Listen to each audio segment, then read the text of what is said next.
Hello friends, in the previous video we have just locked the number of rows that is containing the table.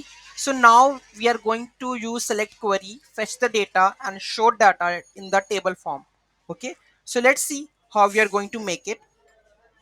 So here you can see that connecting successfully, first name, last name, whatever you can see that here. I have changed the DB and I'm using the Magento part, customer entity.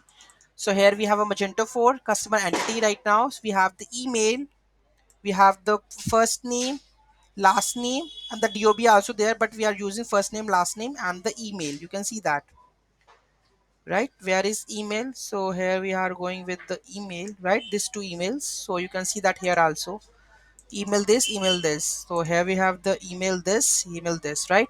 So how we are going to do that in the way? Okay, so we have to use a select query, fetch the data and show the data in the form of the table.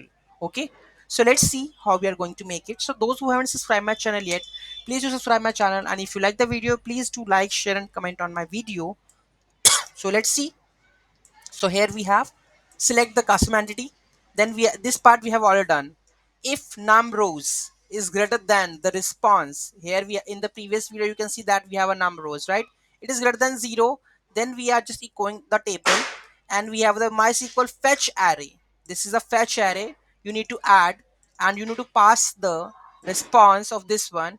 Then you have to pull it down the first name, last name and the email.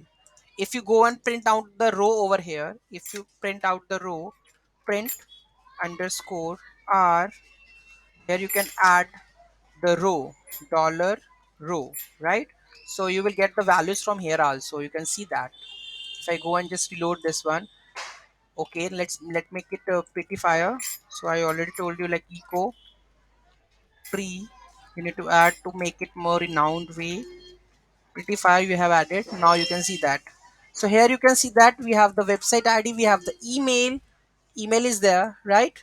Email is there. Now we have the email, then we have the name, first name, last name. So you can pick it out from here, right? This two array, and this two array we have getting down, and you can see that from there you can put middle name, first name, last name. So all of these things you can get it from here, right?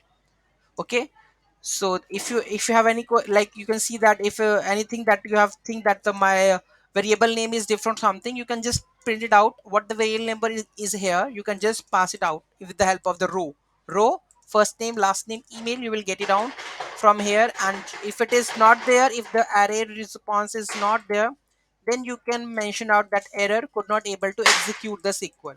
Okay, if I just go and check the entity one and save this and reload this part, now you can see that could not able to execute. Why? Because the table is not exist.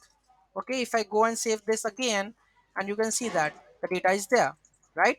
So this is how you can implement or select the query using the PHP MySQL. So it's very easy, very simple. So any query, any doubt in that, just let me know in the comment section. Thank you so much for watching this video. Have a great day.